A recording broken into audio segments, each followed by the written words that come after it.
honor que no tienen ni los ángeles del cielo. Imagínense ustedes, ni los ángeles. Entonces les animo a que me acompañen a la carta a los Gálatas. Gálatas, ya hemos iniciado por la gracia del Señor el capítulo 4. Hoy vamos a leer 3 versículos. En realidad esto es muy profundo, la palabra del Señor. Gálatas 4, versículos 8 al 11. Carta a los Gálatas, si nos pueden acompañar o si me pueden acompañar con la nueva versión internacional, pues mejor. Dice así la poderosa palabra del Señor. Antes, dice Pablo, cuando no conocían a Dios, ustedes eran esclavos de lo que en realidad no son dioses. Pero ahora que conocen a Dios, o más bien que Dios los conoce a ustedes, ¿cómo es que quieren regresar a esos principios ineficaces y sin valor? ¿Quieren volver a ser esclavos de ellos? Ustedes siguen guardando los días de fiesta, meses, estaciones y años. Temo por ustedes que tal vez me haya estado esforzando en vano. Padre, oramos para que este esfuerzo maravilloso que tu Espíritu Santo hace constantemente en nosotros no sea en vano. Que por la eficacia de tu palabra, que por el poder de tu Espíritu Santo y que a través de instrumentos tan débiles como nosotros los hombres, esta palabra eterna y perenne tuya penetre profundamente en nuestras vidas y desafíe, Señor, nuestro cristianismo, que desafíe verdaderamente las estructuras de lo que somos, en la identidad que tenemos contigo, Dios mío. Gracias por darnos el gozo y la alegría de poder estar juntos y de poder enseñar la palabra del Señor junto con mis hermanos. Oramos agradecidos en el nombre de Cristo Jesús por esta iglesia a la cual le permites un año más en tu infinita bondad predicar tu santa palabra, porque para eso hemos sido levantados. Nosotros predicamos a Cristo y a Él en la obra acabada que en la cruz. Por Él, con Él y a través de Él te damos las gracias y en el poder de tu Espíritu Santo. Amén. Feliz año. Feliz año nuevo. Porque, mira, todos los años que comenzamos es un tiempo de nuevos comienzos, ¿sí o no? Decimos nosotros desde nuestra perspectiva interna que son tiempos de comienzos, para muchos son tiempos de propósitos y de metas nuevas, pero ¿cuántas veces nosotros hemos comenzado un nuevo año con determinadas o con ciertas determinaciones, como hacer más ejercicio, entrar en dieta, hacer una serie de cosas y nos prometemos una serie de parámetros que al final volvemos a caer en las viejas prácticas? ¿Sí o no? Volvemos a caer en las viejas prácticas. Bueno, hacemos listas para comer tal vez mejor, para hacer ejercicio más temprano, para ser más productivos incluso algunos. Y cuando fallamos, nos sentimos esclavos de nuestra incapacidad. Y en lo espiritual puede suceder exactamente lo mismo, puede suceder algo similar. Comenzamos nuestra vida cristiana con gozo. Cuando comenzamos a ser cristianos, ¿cuántos años lleva cada uno de ser cristiano? Es decir, de conocer a Jesucristo, de ser hijos de Dios. Y en nuestra vida espiritual pasa lo mismo. Comenzamos con gozo, comenzamos con libertad por un tiempo, ¿cierto? Ser libres, llegamos, estamos aprendiendo, porque hoy Pablo les va a recordar a los Gálatas eso, sus inicios en la vida cristiana. Nos sentimos con una alegría, no nos interesa si la persona del lado se viste bien o se viste mal, de hecho ni nos damos cuenta de la persona del lado. Pero con el correr de los tiempos, con el pasar de los días, sin darnos cuenta, empezamos a cambiar nuestra relación amorosa con Dios. Y lo digo porque a la gente que yo personalmente he evangelizado, busco de no caer en la liturgia, ni enseñarle religión, porque la religión a mí me hizo mucho daño. Pero tampoco caer en el otro extremo del libertinaje. Yo tampoco. Libertad es que la libertad cristiana es que yo soy libre para hacer lo que debo hacer según Cristo. Entonces, cuando pasan algunos años en la vida cristiana, nosotros podemos llegar a caer otra vez en esas viejas trampas de las que fuimos rescatados. Podemos cambiar, vuelvo y repito, nuestra relación amorosa con Dios por una larga lista de reglas que debemos hacer. Y si nos trasladamos de iglesia, con mayor razón. A la nueva iglesia donde llegamos también hay una larga lista de cosas que se debe hacer, que se deben cumplir para sentirnos aceptados por Dios. Y eso pasa muy frecuentemente. Entonces nosotros ya gozamos de la libertad, sabíamos que éramos pecadores, que somos pecadores, perdonados, pero ahora como que nos hemos olvidado de eso y dejamos de ser hijos que descansan en su gracia para volver a ser esclavos que intentan ganar el favor de Dios. Eso no significa que yo tenga que darle licencia a mi pecado. No, lo que pasa es que estoy enseñando el evangelio de la gracia porque estoy en Gálatas. Eso es importantísimo, porque a veces como que da la sensación de que cuando se enseña con esa puntualidad, la carta a los Gálatas y el evangelio de la gracia tal vez es la carta más evangélica que haya. Entonces, o sea que nosotros podemos vivir como se nos antoje la vida. No, cuidado. Estamos haciendo ahorita énfasis en la gracia del Señor. ¿Cierto? Pasa como cuando nos encontramos con esos textos en el Nuevo Testamento que enfatizan la humanidad de Jesucristo. Pero no quiere decir que Él no es Dios. Es que ese pasaje está enfatizando su humanidad. Pero luego nos encontramos con pasajes que enfatizan la divinidad del Señor Jesucristo. Entonces el contexto tenemos que tener mucho cuidado con eso. Aquí tenemos que tener cuidado con el contexto porque estoy enseñando el evangelio de la gracia. De que no hay absolutamente nada que yo pueda hacer para ser aceptado por Dios. Ese es el evangelio de la gracia.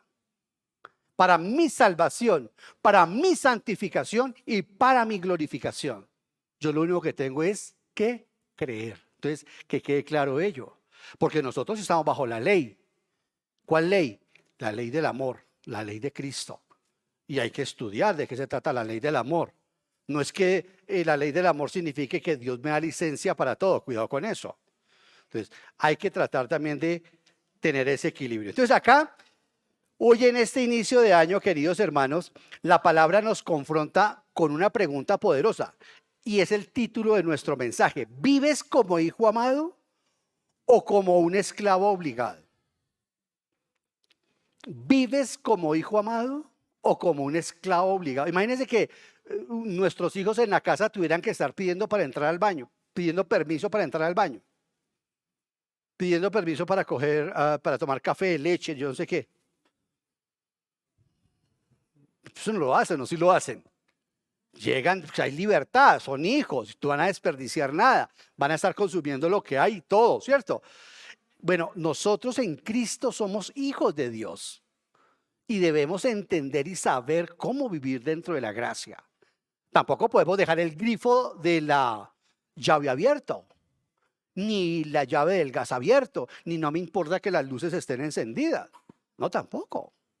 Yo tengo que ir con responsabilidad, pero nadie me tiene que estar detrás. Hijo, que apague la luz, hijo, que haga esto, hija, que haga esto, hija, que cierre el grifo, hija, que...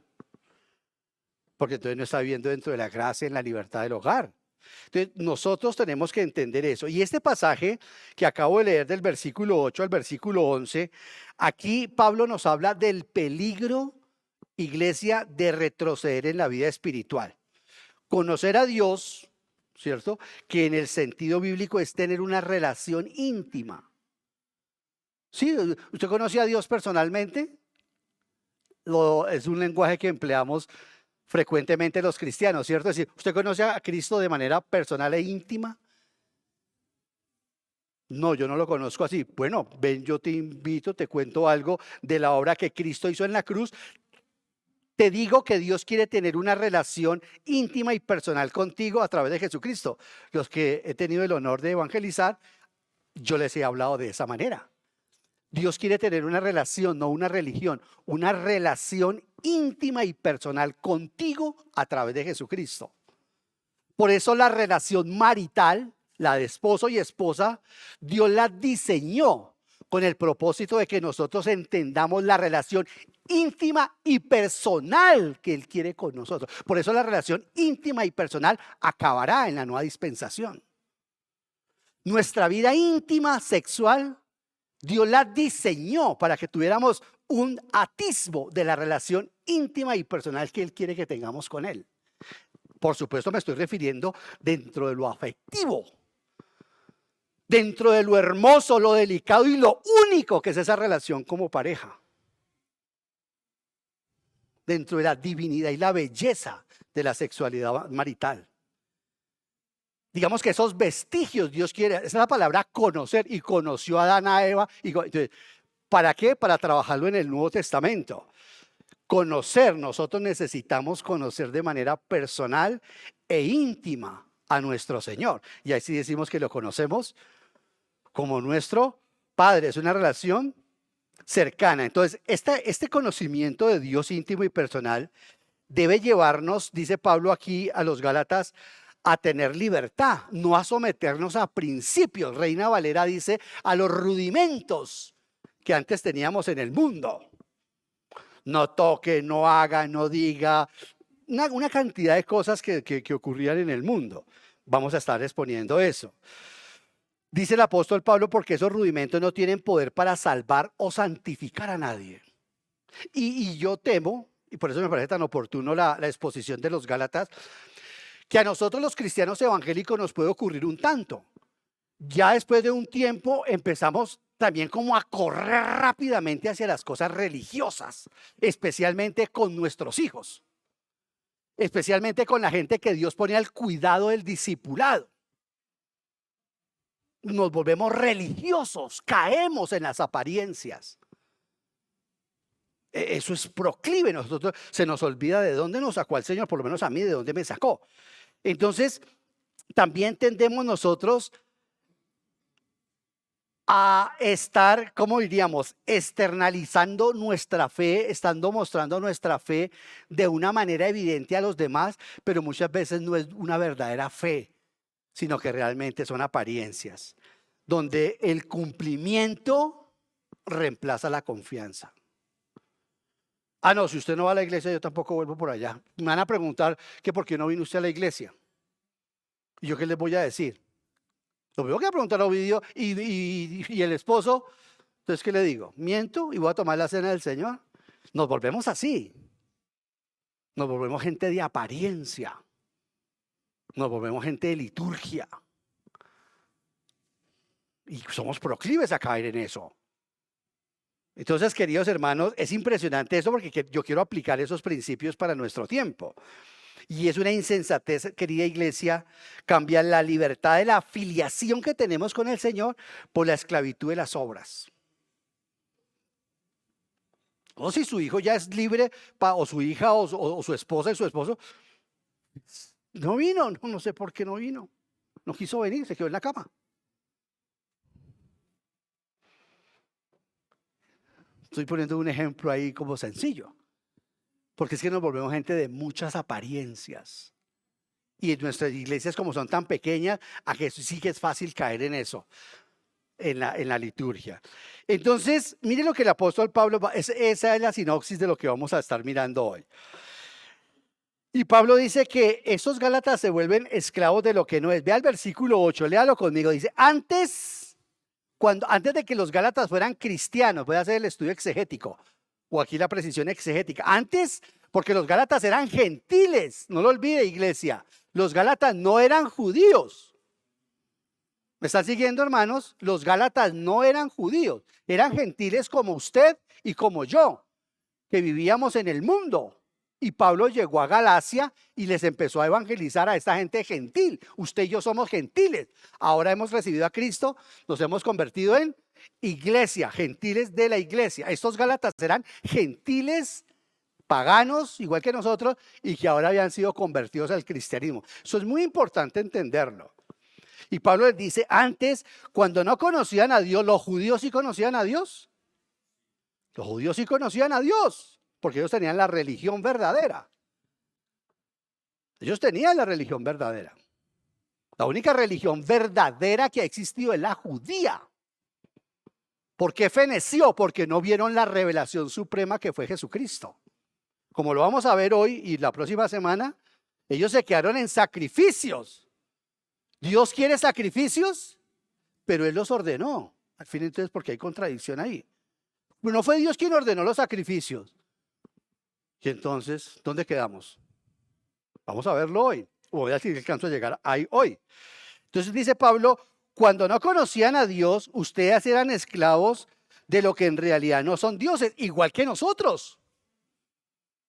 Nosotros teníamos a dioses a San José. Si quiere le cuento, no voy a decir el nombre porque está siendo grabado. Le digo a la iglesia católica romana donde yo asistía de niño. Estábamos llenos de santos, de dioses, de una que creíamos que era cierto. Cuando tuve la bendición ahora 10 años de estar en Cuba y fui a una iglesia en La Habana, una iglesia católico romana llena de santería, yo ya discernía. El pastor me dijo, hermano, quiere ir a conocer en la iglesia aquí en La Habana, no sé si de pronto se escandaliza. Yo no escandalizo por nada, hermano. Lléveme donde quiera, hermano, llévenme. Seguro, yo soy así. Ustedes le dijeron dónde yo vengo, dónde me rescató Cristo. Me llevaron a la calle de los alcohólicos allá, eso será otra historia. Pero aquí fuimos a La Habana y entramos a esa iglesia, a ese templo, y el hermano, pero ¿cómo va a traer al pastor acá? Y no sé qué. Y yo, tranquila, hermana, tranquila. Entramos y le dije, las iglesias católicas en Colombia son iguales. Son llenas de santería. ¿Verdad? Igualito a San Martín, no sé quién, San Guchito, San Cochito, todos están en toda la cantidad de santos. San Cochito con ¿cuál es el santo más rico? El San Cochito. Entonces, en ese orden de ideas, nosotros podemos ver que también tenemos toda esa santería y toda esa cuestión metida dentro de la iglesia. Eso se llama sincretismo religioso. Y dice Pablo que los Gálatas les pasaba lo mismo. Pablo les recuerda que antes de la fe ellos eran esclavos de seres que en realidad no eran dioses. Yo recuerdo que a familia mía, a pie juntillas, iglesia, a pie juntillas, creían que San Gregorio venía por la noche y operaba a la persona. Y le dejaban, también hay otros que tenían ese santo, ¿no? Y le dejaban ahí sábanas, todo le dejaban. Y adivina qué es lo más importante, qué era lo más importante que le dejaban. La platica. Eso sí, el santo llegaba y se llevaba la platica. Y al otro día la persona se miraba, pero no, es que él opera sin sacarse. Imagínense, qué bestialidad, qué estupidez, perdónme la expresión. Subíamos al Señor caído de Monserrate. Yo hice los 7 domingos. Al milagroso de Buga. Y ya no le cuento lo que hacemos en Semana Santa golpeándose la gente y todo eso que uno ve por la calle. ¿Ese es Dios? Eso tiene apariencia, pero eso no es Dios. Por eso a mí me corre frío cuando una persona realmente no logra distinguir entre la iglesia romana y el cristianismo verdadero. Ahora, que la iglesia romana es considerada dentro del contexto cristiana, sí. Pero ese es el nombre de nuestra religión, cristiana. Los cristianos somos los católicos romanos, los ortodoxos griegos y los evangélicos protestantes. Dentro de esa perspectiva todos somos cristianos, pero da falta ver quiénes somos los verdaderos nacidos de nuevo, como nos llaman los testigos de Jehová a los cristianos evangélicos. Los testigos de Jehová llaman a los cristianos evangélicos los nacidos de nuevo. Para ellos nos llaman de forma despectiva. Yo me siento honrado que me llamen a mí así. Entonces esto es lo que han ido los puros, ¿no? Eso. Entonces, sí, y Pablo dice, su vida era controlada por los demonios, por los elementos del mundo, por fuerzas impersonales. ¿No me cree? Se lo voy a contar. En 1982, yo no había nacido, ¿no? Ni su mamá todavía había nacido. Yo soy muy viejito. En 1982, yo recuerdo, usted se va a reír de mí, que el presidente de ese momento contrató unos aviones acá en Bogotá, en el extranjero, para que los trajeran aquí en Bogotá porque había una sequía impresionante. ¿Y sabe qué se puso a hacer iluminado? En los soles del Barú, a bombardear las nubes, es que para que lloviera. Y le dijo el obispo de Bogotá, le dijo, es mucho bruto, ¿no? Lo que hay que hacer es bajar al señor caído de Monserrate. ¿Cuál es la diferencia? Y bajaron al señor Arcadio de Monserrate y ¿sabe qué pasó? Que la sequía sí se puso re dura. Y empezaban los racionamientos en Colombia. Son temporadas de lluvia y temporadas. Entonces, esas fuerzas impersonales, ¿no? Nosotros creemos, no, los Gálatas, no, esa pobre gente hace 2000 años. Hermanos, la gente que está sin Dios es exactamente lo mismo. Entonces, ahí vemos nosotros, por ejemplo, el 31 de diciembre.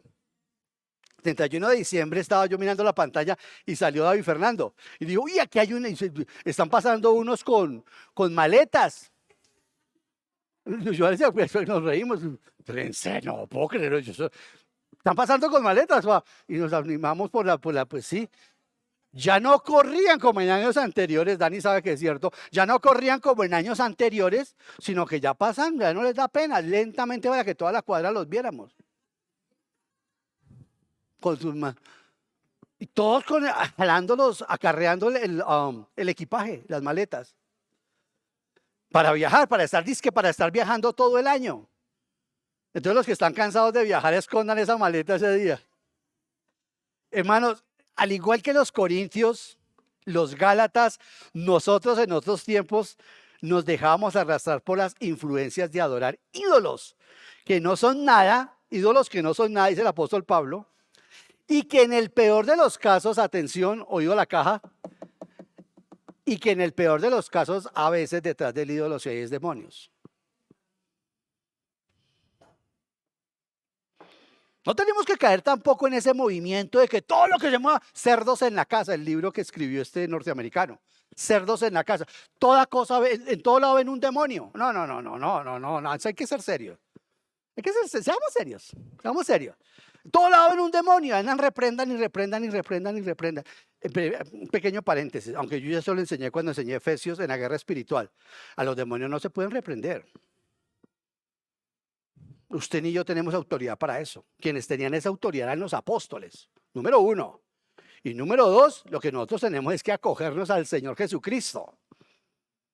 Por eso en esas iglesias, todavía eso en el paréntesis, por eso en esas iglesias, por lo menos de Colombia y de Bogotá, donde andan reprendiendo demonios, esas iglesias se vuelven oscuras. Porque usted llama a Satanás y Satanás viene. Porque Satanás no le tiene miedo al hombre. Pablo en la carta a los romanos dice, en breve, Cristo pondrá a Satanás debajo de vuestros pies, pero en breve todavía no. Ahorita está debajo de los pies de Cristo. Amén. Hay que ser muy serios con eso. Y se pone entonces la gente, abre una congregación sin ninguna formación teológica ni bíblica. Se puede decir una expulsión de demonios. No, eso hay que discernir. Realmente si la cosa es así o no es así. Entonces hay que ser muy serios con eso. ¿Por qué? ¿Qué dice Judas, en la carta de Judas? Que ni siquiera el arcángel Miguel, reprendió a Satanás, que es un arcángel. ¿Cuántos arcángeles hay? Bueno, yo no sé. Pero la Biblia por lo menos me enseña uno, que se llama Miguel. Y dice Miguel que ¿qué? Que Miguel simplemente le dijo, Satanás, que el Señor te reprenda. Que el Señor te reprenda. Y dice Judas, pero estos ilusos, o sea, los cristianos o los humanos, pero estos ilusos andan reprendiendo las potestades que no tienen la más mínima idea de qué se trata. Porque andan jugando con eso para enriquecerse ni hacer. Entonces hay que tener mucha cosa. Entonces, por eso vuelvo y repito acá. Y estos corintios y estos gálatas, como nosotros, también adoraban muchos ídolos, repito, que en muchas ocasiones sí pueden haber demonios detrás de esos ídolos. Pero para que ocurra la posesión demoníaca, ¿sabe qué tiene que ocurrir? Usted tiene que darle permiso.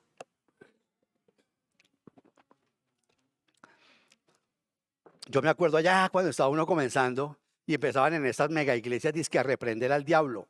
Y le decían a la gente, supuestamente el tallador, que era el pastor, el Superman, no mire, ore solamente, no mire.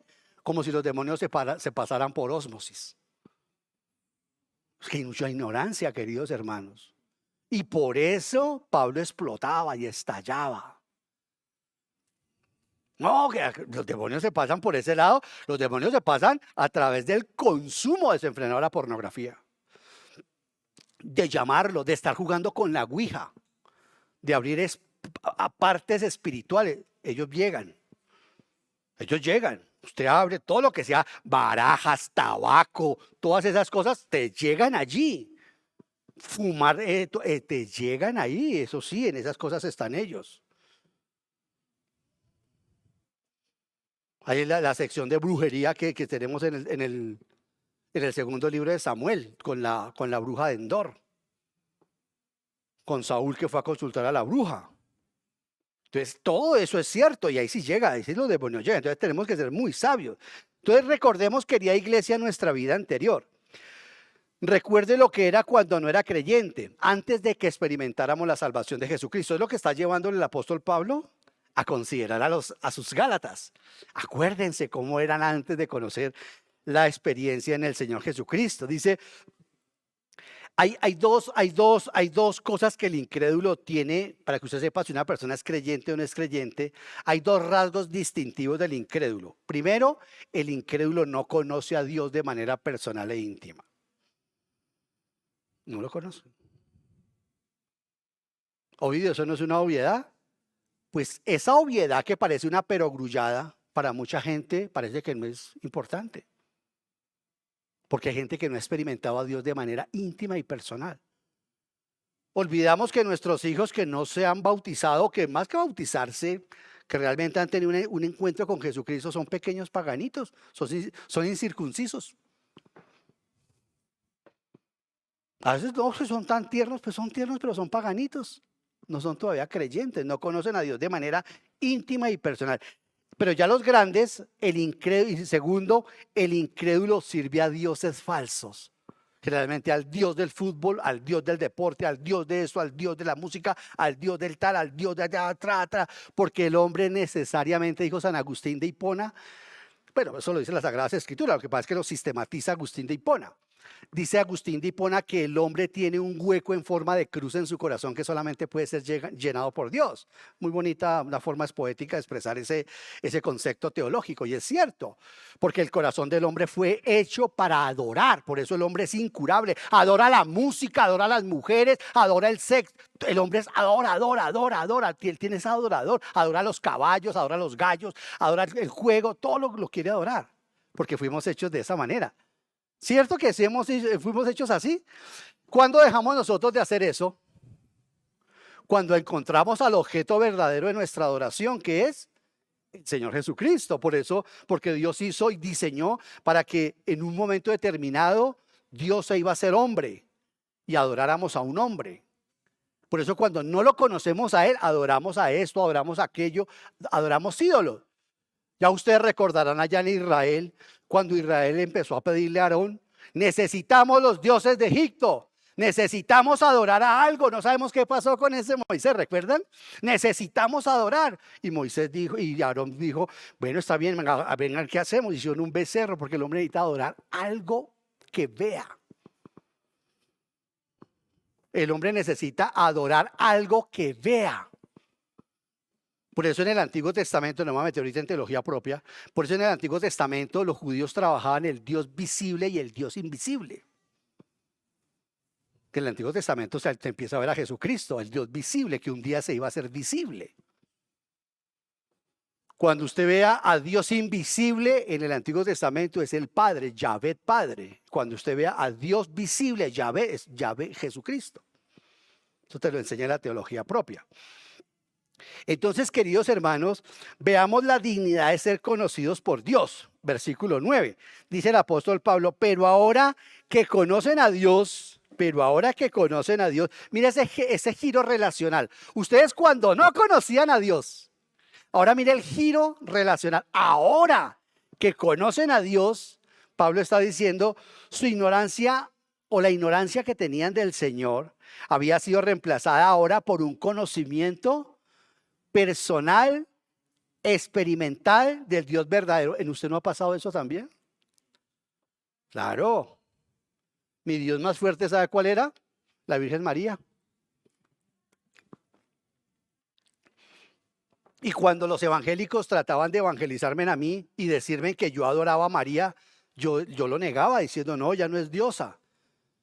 Y él una vez me cogió uno y me sacudió y me dijo, ok, está bien, usted dice que no es diosa, pero usted le rinde culto. Así, claro.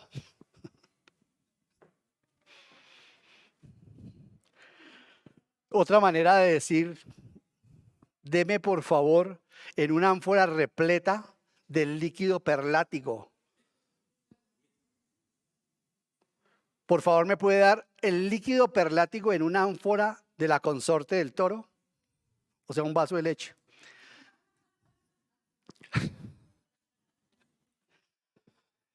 Hablamos de manera muy elaborada, ¿no? Para pedir un vaso de leche. En una ánfora, en vez de decir en un vasito con leche, en una ánfora repleto del líquido perlático de la consorte del toro. Hay gente que habla así, ¿no?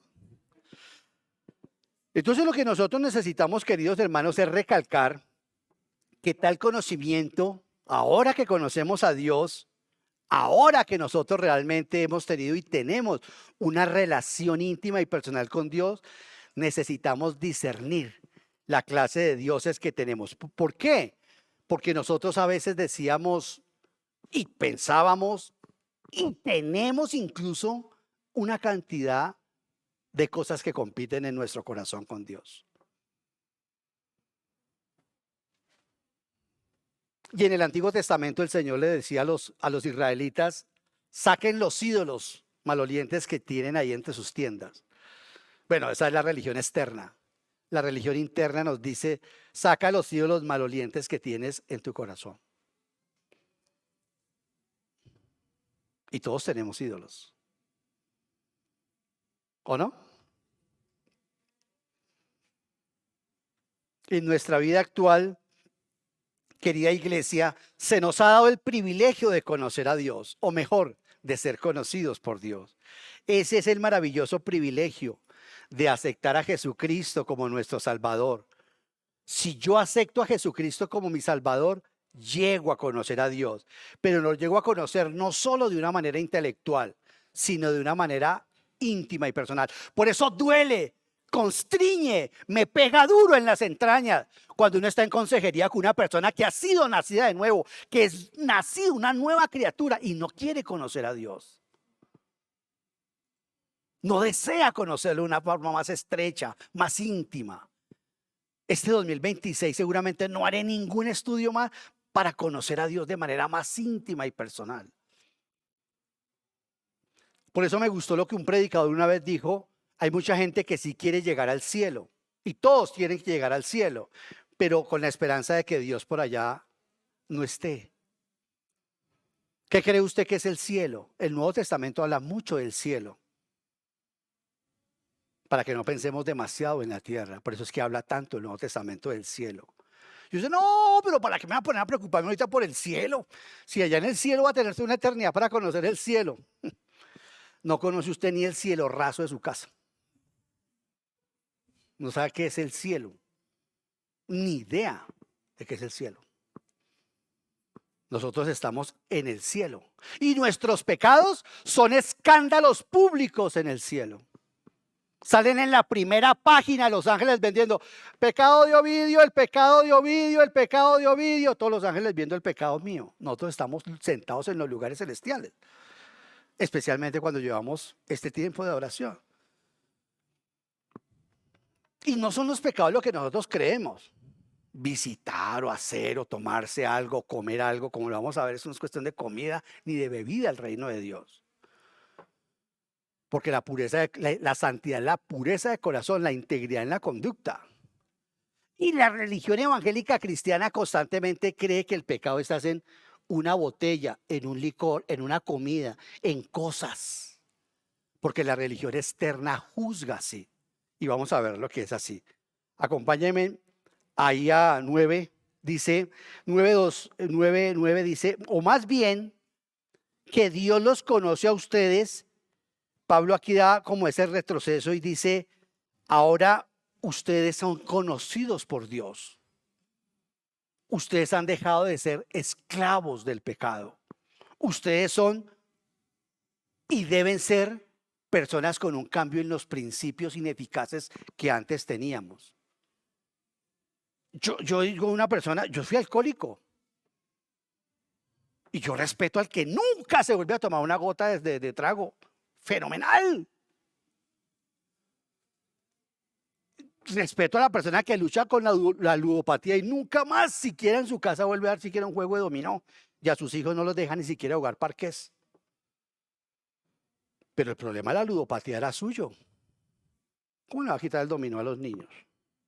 No, es que en mi casa no puede haber, porque así fue como yo caí. Uno vive a uno fumando cigarrillo. Digo, no, es que cuando se fuma cigarrillo, yo no estoy diciendo que la gente fuma cigarrillo, sino lo que quiero decirles, hermanos queridos, es donde nosotros ponemos el pecado. Eso es la religión externa. Esa es la religión que nos salva, pero que nos encanta, que nos fascina. Porque somos religiosos y porque venimos del contexto católico romano, donde hacíamos aspavientos también toda la Semana Santa, tercera caída, cuarta estación, y nos gustaba que la gente nos viera. Y cuando el sacerdote cogía la hostia, yo me levantaba todo piadoso así, pasaba así, qué hipócrita, pasaba yo así para que me vieran. Eso se llama la religión externa y la hemos traído al mundo cristiano evangélico. Yo alcancé a ser de la época en que una mujer cuando se pintaba los labios era pecadora. Y conocí iglesias en donde sentaban las mujeres en un ala y los hombres en la otra. Y medían el velo. La santidad en las mujeres se medía por el largo del velo. Entre más largo fuera el velo de esa mujer, la mujer es más santa. Yo decía, pero ¿cuándo van a empezar a medirle la lengua?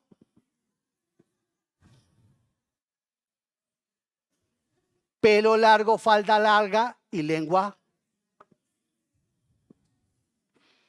Porque nos encanta la religión externa. Las formas, las mañas, porque eso tiene apariencia de piedad, pero son ineficaces contra los apetitos de la carne. Después de haber tomado la Santa Cena, después de haber estado en comunión, se va por la tarde a chismosear o a ver películas que no tiene que ver. A ver, porque esas cosas son ineficaces, dice Pablo a los Colosenses, son cosas ineficaces contra los apetitos de la carne. El pecado no aprende, queridos hermanos, ni la carne aprende. Por eso la carne hay que matarla, hay que crucificarla. Es que ese se tomó, es que este comió. No, eso no se trata de eso.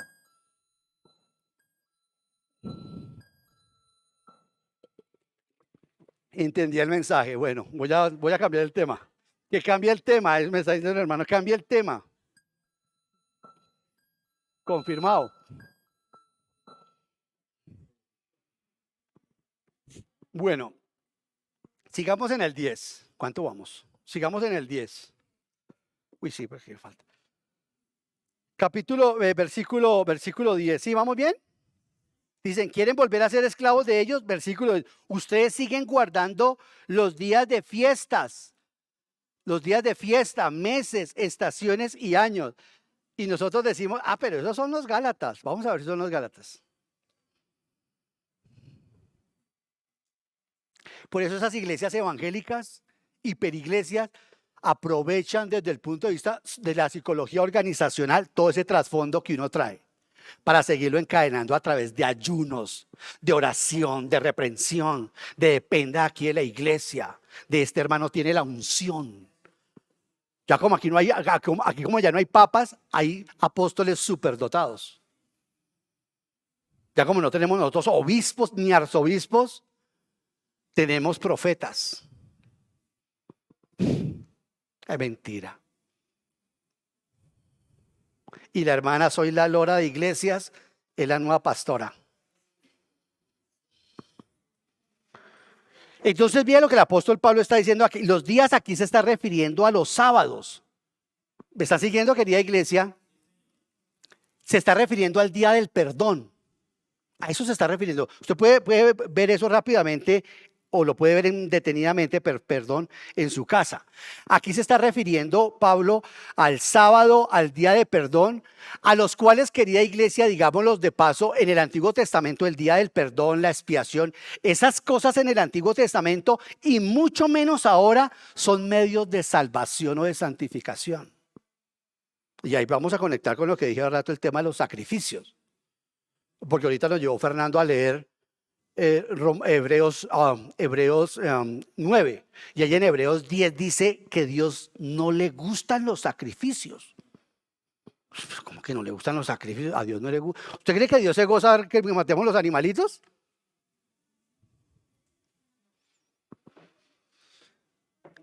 Mire, hermano, este es el corazón del mensaje. Atención acá, 10 minutos de atención porque ese es el corazón del mensaje.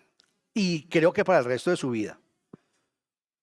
Esas cosas que Dios o que se hicieron en el Antiguo Testamento como días, el Sabbat, el día del perdón, el día de la expiación, el Yom Kippur, todas esas cosas no tienen ninguna, eso no era para que el pueblo de Israel se santificara ni para que el pueblo de Israel se salvara.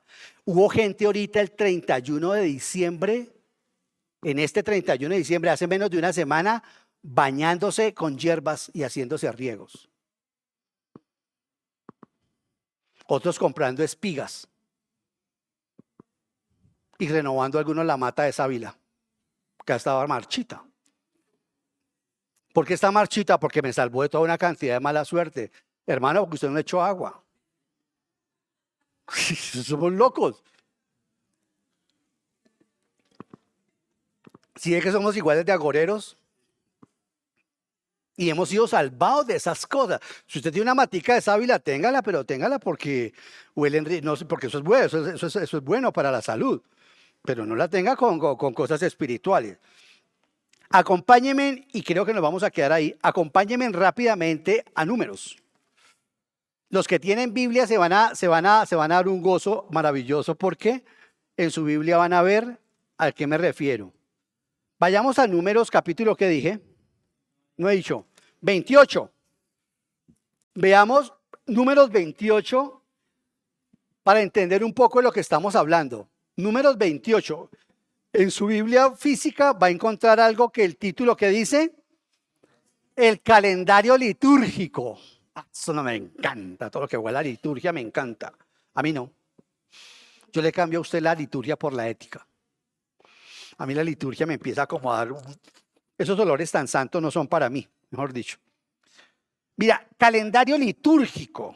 Ahí vea, deseo, querida iglesia, a manera de una explicación práctica, leer solamente 2 textos. Vamos a leer Números, pero antes de eso, déjame otear con ustedes ahí el libro. Dice calendario litúrgico, ¿sí o no? Dice sacrificio diario. Otro título, ofrendas del sábado, ¿sí o no? Otro título, ofrenda mensual. Otro título, la Pascua. Una fiesta, otra fiesta, la fiesta de las semanas. Capítulo 29, la fiesta de las trompetas. Vean, el día del perdón. Fiesta de las enramadas. Yo creo que en esta iglesia no hemos enseñado todavía la ley. Voy a ver si empiezo a enseñarlo si Dios me da salud y vida. Para entender cómo es la ley y nuestra relación con la ley. Porque a la gente le encanta esto. Y estos avivatos utilizan mucho el Antiguo Testamento para descargar esas cosas a la iglesia. Quiero decirles que el Antiguo Testamento va hasta Hechos 2. O sea que los evangelios también hacen parte de la ley. La iglesia comienza en Hechos 2. Son una nueva dispensación. Entonces, todo esto es Israel. Que aquí hay principios bíblicos aplicativos. Por supuesto que sí. Pero por supuesto que sí. Pero estos no son mandamientos para la iglesia. Y en hermenéutica básica del primer año elemental que enseñamos nosotros acá, lo primero que enseñamos es, usted tiene que entender que en la Biblia hay mandamientos y consejos y sugerencias. Y hay que diferenciar, especialmente en el Nuevo Testamento, cuando Pablo está dando un mandamiento, cuando Pablo está dando un consejo, cuando Pablo está dando una sugerencia. Porque hay mucha gente, por eso es que no se casa, porque toman, por ejemplo, el precepto de recomendación de Pablo para los solteros y lo toman como mandamiento. Pero por favor, si el estado ideal de Dios según la Biblia es Pues el matrimonio, hemos sido diseñados así. Bueno, pero solamente hacía esa alusión justamente para mostrarles lo que es la liturgia y la religión externa que murió en la cruz, que acabó en el Calvario. Toda esta religión litúrgica acabó en el Calvario. Veamos solamente uno, leamos la ofrenda. Veamos el primer pasaje que habla de una ofrenda mensual. Vea el versículo 11, ahí, 28. Voy a leer simplemente, no voy a entrar a explicarlo. Dice, cada primer día del mes presentarás como tu holocausto al Señor 2 novillos, un cordero y 7 corderos de 1 año y sin defecto. Con cada novillo presentarás también una ofrenda de 6,5 kilos de flor de harina mezclada con aceite. Con el carnero, 4,5 kilos de flor de harina mezclada con aceite. Y con cada cordero, 2 kilos de flor de harina mezclada con aceite. Este será un holocausto, una ofrenda presentada por fuego de aroma grato al Señor. Las libaciones serán las siguientes. Con cada novillo presentarás 2 litros de vino. Con el carnero 1 litro y 1/4 de vino. Y con cada cordero 1 litro de vino. Este es el holocausto que debes presentar durante todo el año, una vez al mes, en el día de luna nueva. Además de holocausto diario y su libación, también presentarás al Señor como sacrificio expiatorio un macho cabrío. A esto se está refiriendo Pablo. A esto eran los que los judaizantes estaban llevando a la iglesia de Galacia. A eso es que lo quieren llevar los judaizantes hoy en día, porque hoy también andan en lo mismo. A estas lunas nuevas, días, estaciones, es a las que Pablo se está refiriendo. Los judaizantes querían que la iglesia de Galacia empezara a practicar todas estas cosas. Esa gente, los judíos no entendían el propósito de eso. Vayamos un segundo para cotejar a Isaías 1. A ver si con la ayuda de mi Señor logro, o Él logra, en su poder Él siempre lo logra. Isaías, ¿no? Isaías 1. Y entendamos algo acá, querida iglesia. Y ya estamos ahí en Isaías 1. Veamos la religión externa. ¿La qué? No se le olvide el mensaje hoy, religión externa y religión interna. Yo oro y he orado para que usted y yo tengamos religión interna. Vea la religión externa. Vamos allá. Voy a leer desde el versículo 10. Isaías capítulo 1, querida iglesia, ¿estamos ahí? Isaías capítulo 1, versículo. ¿Quién va a hablar acá? Dios. A través de la boca del profeta más grande que se llama Isaías. Oigan la palabra del Señor, gobernantes de Sodoma. Quisiera tener tiempo para ponerme a explicar esto. ¿Gobernantes de Sodoma? Oiga, ahí está Isaías que habrá fumado. ¿Cómo así que gobernantes de Sodoma si nosotros estamos aquí en Jerusalén? Les está llamando el Señor irónicamente, ustedes son tan perversos como los gobernantes de Sodoma y de Gomorra. No voy a entrar a explicar Isaías, solamente para que usted entienda. Y mire, pero esas religiones, esos sí andaban al día en religión. Oigan la palabra del Señor, gobernantes de Sodoma. Escuchen la ley de nuestro Dios, pueblo de Gomorra. Las palabras son durísimas. ¿De qué me sirven sus muchos sacrificios? Dice Isaías. Dice el Señor. ¿De qué me sirven sus muchos sacrificios? Dice el Señor. Harto estoy de holocaustos de carneros y de la grasa de animales engordados. La sangre de toros, corderos y cabras no me complace. ¿Por qué vienen a presentarse ante mí? ¿Quién les mandó a traer animales para que pisotearan mis atrios? No me sigan trayendo vanas ofrendas. El incienso es para mí una abominación. Luna nueva, día de reposo, asambleas convocadas. No soporto que con su adoración me ofendan.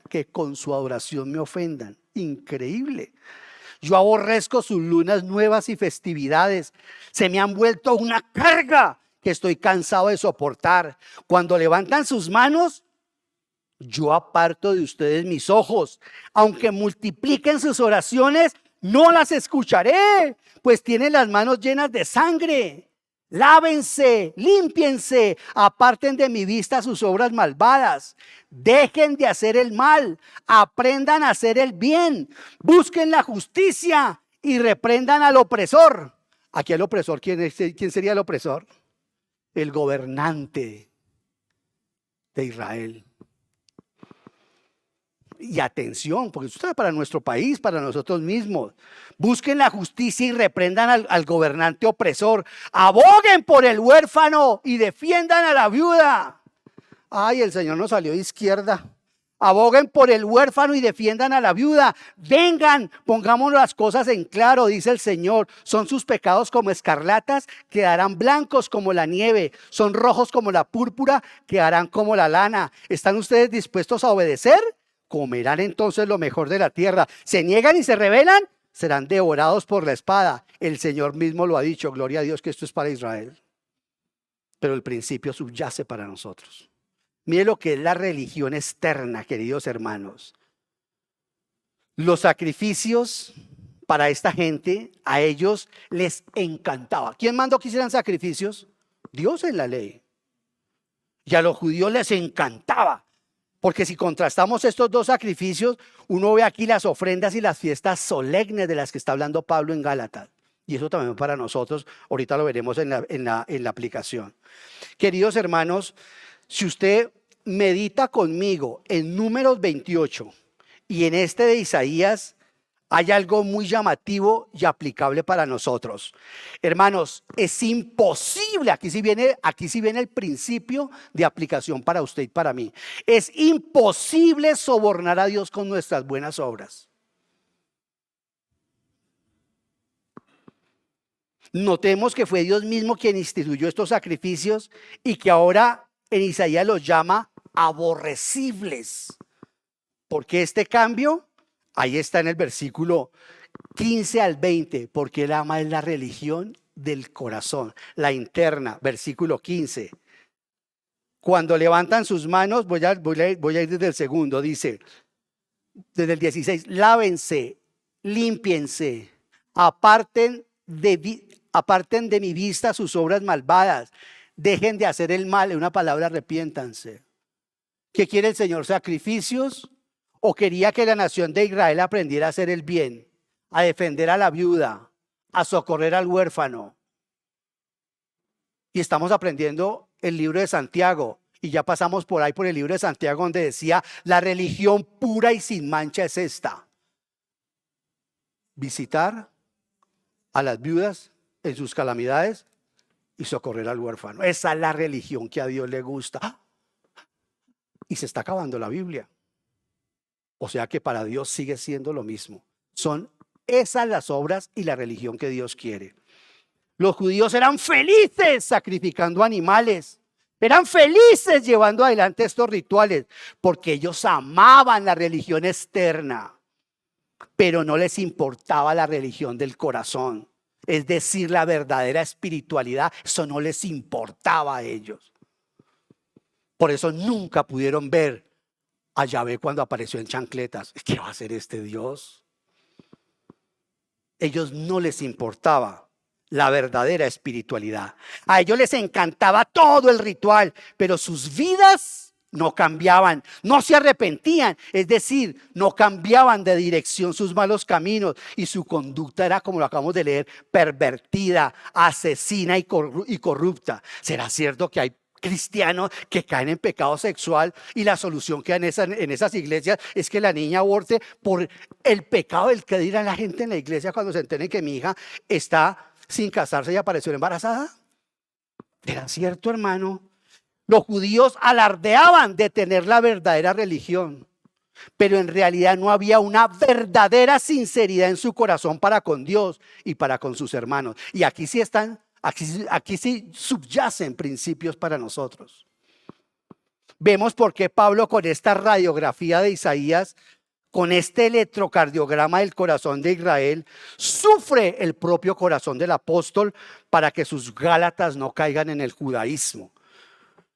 Una mujer que llega a nuestra congregación cayó por lo que solamente Dios y esa mujer lo sabe. Entonces, ¿qué le aconsejamos? ¿Que aborte?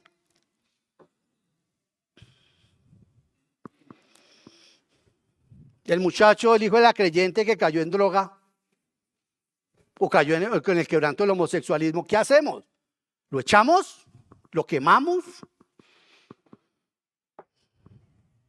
Hermanos, no hay absolutamente nada que usted pueda hacer para ganarse el favor de Dios, sino solo la persona y la obra acabada de nuestro Señor Jesucristo a su favor y a mi favor. Así que no nos sintamos de mejor familia espiritual. Así que no nos echemos mucho perfume religioso, porque todos tenemos cola de paja. Hermanos queridos, es la justicia de Cristo la que no solamente nos salva, sino la que también me santifica, me garantiza la glorificación y la adopción en la familia de Dios. Hermanos, los fariseos observaban estrictamente todas estas celebraciones para ganar méritos con Dios. Hermanos, toda la iglesia o cristiano que insiste en guardar días de fiesta o fiestas religiosas significa que no se ha dado cuenta que el propósito de todas estas cosas tuvo su cumplimiento en el Señor Jesucristo. No tengo tiempo para leerlo, pero ahí podemos leerlo en Hebreos que nos llevó Fernando ahora. Dice el Señor, sacrificios no quiero. Pero insisto, Señor, entonces ¿para qué mandaste eso? ¿Por qué la figura de mi hijo? Porque de alguna manera pedagógica quería que ustedes entendieran lo que mi hijo o lo que yo, Jesucristo, iba a hacer en la cruz. Me duele el sacrificio de los animales, es mi creación. Pero lo he hecho con ese propósito para que usted entienda la severidad del pecado. Hace unos días hablaba, no recuerdo con quién, una persona me decía, pero es que cuando el Señor perdonó a Adán y a Eva y les dio 2 pieles de animales, tuvo que matar los 2 animales para poderlos vestir a Adán y Eva ya porque ellos se taparon con hojas. Y le dije, ¿dónde dice eso? No, ahí lo dice en la Biblia, fuimos a Génesis, no lo dice en la Biblia. Dice que los vistió con túnicas de pieles. Sí, los vistió con túnicas de pieles. Pero ¿dónde sacó las pieles, hermano Ovidio? Bueno, pudo haberlas hecho de otro lado. No. Él tuvo que haber matado unos animalitos y seguramente mató los animalitos delante de una teología que le metemos a nuestra Biblia, aunque esa es correcta aplicadamente. Pero ¿por qué podemos entender o deducir esas cosas? Que eso no lo dice Génesis. Génesis no dice que el Señor cogió 2 animales, los mató, le quitó la piel, los descuartizó y lo puso a Adán. Eso no dice la Biblia. ¿O sí lo dice? O por lo menos mi Biblia no dice eso. Pero nosotros sacamos esas deducciones teológicas y se las descargamos a la Biblia. Yo no sé si fue así o no fue así. Yo no sé si fue así o no fue así. Seguramente fue así. La Biblia no dice que fuera así. Pero que el principio sí está en la Biblia. Sí está con esto. Con esto que acabo de enseñar. Dios ha enseñado pedagógicamente la muerte de estos animales para que el hombre entienda la severidad, el dolor, lo que produce el pecado. Pero Dios no amaba en ese sentido el sacrificio. Y ahorita lo podemos leer en Hebreos. Y lo lamentable de nuestro tiempo es lo mismo. Ay, a esa persona le gustan más los perros que los niños. Cuidado con esos juzgamientos, hermano. ¿O se le gusta? ¿Sabe qué dice la palabra de Dios? Que el hombre de mala entraña ve a su bestia cansada y encima le pega. Eso lo dice Proverbios. El malvado ve a su caballo pasando sufrimiento y encima lo casca. Pero si Dios dijo, si llegas a coger a una pajarita que está criando, mira lo que dice la Biblia, el Dios Todopoderoso, podrás tomar los huevos de la pajarita, ya la pajarita me la soltarás. Yo soy el Señor. Te permito que te comas sus huevos, no la vas a matar a ella. Subyace ese principio de lo que es la terneza y la ternura de Dios. Sí, lo que Dios nos quiere mostrar es la gravedad, que siempre hay muerte por nuestro pecado. Y es lo que los judíos, el pueblo judío nunca entendió. Y querían volver a estos judaizantes al sacrificio de animales.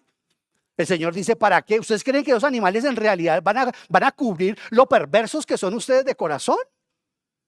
Eso es, querida iglesia. Y así que nosotros debemos entender, como dice el apóstol Pablo en Colosenses 2:16, así que nadie los juzgue a ustedes por lo que, Colosenses 2:16, por favor, mientras llegamos allá. Hermanos, todos los sacrificios de animalitos, el sábado que tanto guarda la iglesia adventista, el sábado, todo eso tiene un cumplimiento en el Señor Jesucristo. Nosotros estamos en la realidad. Todas estas cosas eran sombras, pedagogía para cuando llegara el Señor Jesús. El corderito, ya lo dijo Juan el Bautista, este es el Cordero de Dios que quita el pecado de algunos. Del mundo. Hace que algunas iglesias por ahí leen que Cristo murió solamente por algunos. Que quita el pecado del mundo. Queridos hermanos, debemos ser muy sabios al leer la Biblia. Entonces, no es que se contradiga en Isaías. Es que el Señor dice, a mí no me gusta la religión externa. A mí no me gusta que vengas el domingo y levantes manos santas cuando no son santas. Es nuestro corazón lo que Dios busca. No sé si usted se tomó o no se tomó un trago ahorita en diciembre. O si se comió o no se comió un lechón. O si comió o no come rellena. Eso no tiene nada que ver con la santidad. Porque el reino de Dios, dice el apóstol Pablo, es cuestión de justicia, de amor y de misericordia. No coma, no toque. Miren lo que dice Pablo en Colosenses 2:16. Así que nadie los juzgue a ustedes por lo que comen o beben, o con respecto a días de fiesta religiosa, de luna nueva o de reposo. Ya fuimos allá y vimos rápidamente todo eso. Todo esto es una sombra de las cosas que están por venir. La realidad se halla. Decía mi madre, más tarde no canta un gallo. La realidad es Cristo. Él es el día de reposo. ¿Por qué el Señor les mandó el día de reposo? Porque Cristo murió en el día de reposo, quedó quieto. Porque quiere decir que la salvación es completa, total, absoluta, realizada por el sumo sacerdote llamado Jesucristo. Por eso durante 1500 años ellos en el día de reposo no debían hacer nada, porque eso tipificaba que el descanso, que es un sinónimo de la salvación, el descanso es de Dios y Dios lo ha hecho. Cristo descansó en ese día porque la salvación nuestra quedó sellada. Amén. Esa es la ley, la tipificación. Usted verá si se va a esas iglesias donde lo ponen a ayunar, a diezmar con las nuevas religiosidades que hoy en día ocurren. Porque eso ocurre. A las 5 de la mañana todo el mundo orando, a las 3, a las 2, a la 1. Yo digo que esas cosas sean malas, pero eso no tiene que ser por imposición. Si en esta iglesia le presentamos a un Jesucristo crucificado y a un Jesucristo glorioso y vencedor resucitado, si eso no es suficiente para ganar su corazón, el Señor no necesita payasos ni vendedores que toquen el corazón de las personas. El evangelio es una cosa muy seria y necesita es predicadores, no payasos ni vendedores ambulantes. El evangelio es que predicarlo como lo estamos predicando, y no porque lo predique yo, porque lo predico mal. Y sé que hay gente que lo predica mejor, pero la realidad es una sola. Habrán mejores predicadores que nosotros. Seguro que los hay. Pero no habrá un mejor evangelio que el que ya se nos dio. Amén. Ese es el evangelio. ¿Lo cree? Entonces voy a leer solamente el versículo 11, porque yo espero con Pablo que no nos hayamos esforzado en vano. Gálatas 4:11. Termina el apóstol diciendo: temo por ustedes, ¿qué dice?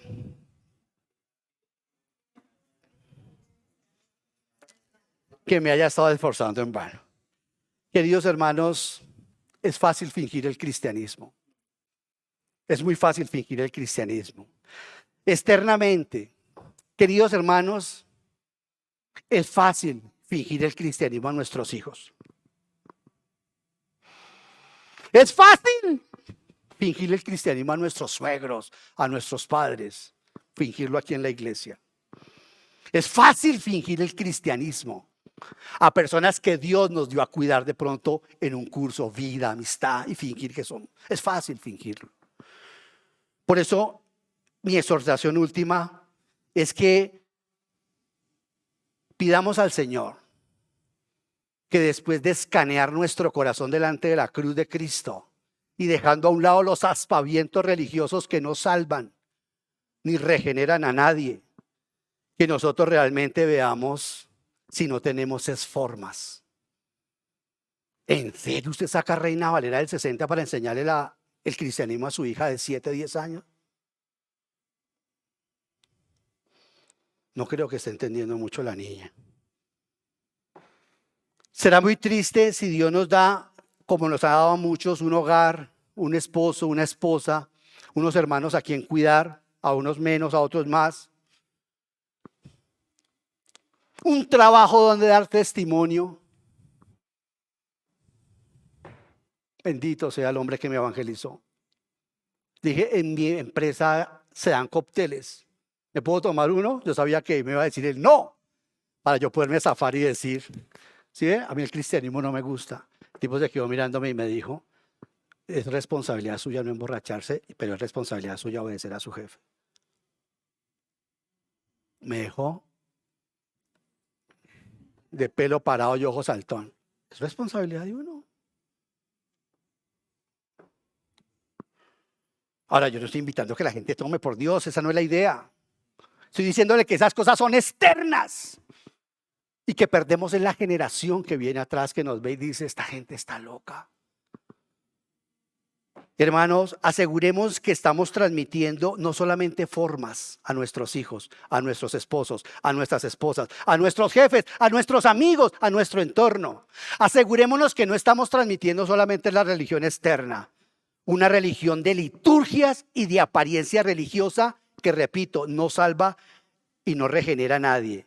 Yo estoy lo suficientemente mayor y he visto estas experiencias en muchos hogares y en muchas iglesias por las que pasé. Formas. Oh, dichoso y siempre dichoso el que se acoge solo a la gracia de Cristo. Porque la gracia no es una doctrina, la gracia es una persona. Se llama Jesucristo de Nazaret. Amén. Feliz año. Padre, te damos muchas gracias por las buenas noticias de tu palabra. Porque ellas son frescas, renuevan, Señor, trituran nuestra religiosidad. Yo el primero, Señor, que somos tan proclives a caer en formas, a caer en cosas, a imponerles cosas a las personas que nosotros muchas veces tampoco hacemos. Oh Dios, gracias por el evangelio de la gracia. Seguramente tú nos permitirás llegar a aquellas partes de las Sagradas Escrituras donde estaremos enfatizando nuestras responsabilidades como cristianos. Ahora quieres y has querido a través del libro de Gálatas que enfaticemos profunda y poderosamente en la gracia, porque hay muchos que son asesinos de la gracia, Señor. Les encanta o nos fascina la parábola del hijo pródigo, pero cuando tenemos que vivirla en nuestra cercanía nos incomoda porque nos sentimos más santos que otras personas que están luchando con el alcohol, con las drogas, con sus problemas de orientación sexual o con tantas cosas que el pecado ha hecho en nosotros. Quiero darte gracias, Señor, porque este año de renovación, de esperanza y fe, como hemos querido llamar este año para esta iglesia, sea una evidencia en nuestras vidas y en nuestras personas, en la comunión íntima y personal que tú has querido tener con nosotros. Te damos las gracias en el nombre de Cristo Jesús. Amén. Señor les bendiga, hermanos.